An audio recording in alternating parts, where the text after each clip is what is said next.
Assalamualaikum warahmatullahi wabarakatuh. Mugi kawilujengan lan rahmating Pangeran tumrapa dhateng kula lan panjenengan sedaya. Para tamu kakung miwah putri ingkang dhateng hormat. Rehne sampun ndungkap titi wancinipun. Malah kepara mulur sawetawis menit.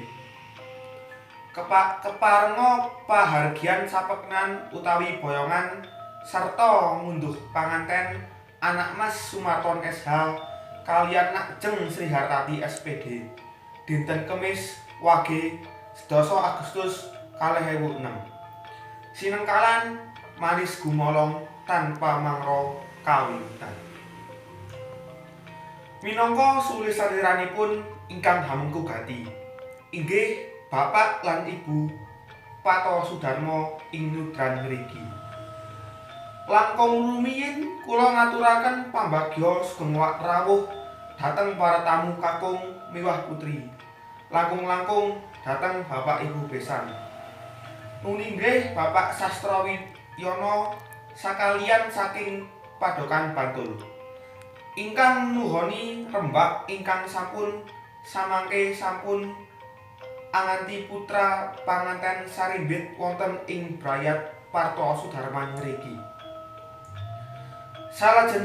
Salajengipun minangka panatacara keparenga kula ngaturaken rantamaning adicara ing dalu menika. Saparipurnanipun atur pambek raharja menika tumuten kesambet dawuh pangandikan serah-serahan putra penganten saking Bapak saha Ibu Sastrawiyono saking Padokan Bantul.